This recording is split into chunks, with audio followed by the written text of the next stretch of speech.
Nous avons laissé un espace public démocratique s'installer, où les gens sont tous en cagoule, anonymes, où la règle, c'est plutôt qu'il faut insulter l'autre si on veut être populaire. Où vous ne savez pas dans cet espace public, imaginez une grande place, si vous avez des vrais gens ou des fausses personnes. Et où vous donnez une égale valeur à quelqu'un qui crie beaucoup plus fort et qui vous dit « ce vaccin n'est pas un vaccin, ce que vous me dites là est faux » et qui profère les pires contre-vérités. Nous vivons dans une place publique qui a cette tête-là. Comment voulez-vous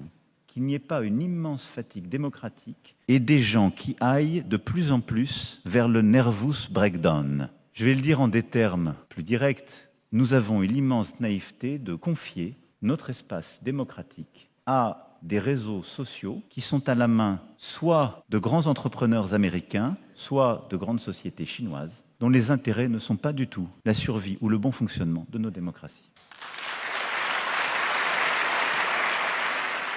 Si nous ne nous réveillons pas, nous, Européens, pour dire nous voulons reprendre le contrôle de nos démocraties, je vous l'écris d'ici 10 ans, tous ceux qui jouent sur cette infrastructure ou avec elle auront gagné. Et nous serons un continent, comme beaucoup d'autres, de complotistes, d'extrêmes, de bruit et de fureur. Si nous croyons dans l'ordre démocratique, remettons la science et la connaissance au cœur, remettons l'autorité scientifique au cœur, remettons la place de la culture, de l'éducation, de l'apprentissage au cœur, protégeons nos adolescents et nos jeunes de ces réseaux sociaux, donnons des règles à ces réseaux sociaux pour qu'ils aient en quelque sorte les mêmes que ceux de l'espace démocratique, c'est-à-dire qu'il n'y ait pas de gens cachés, c'est-à-dire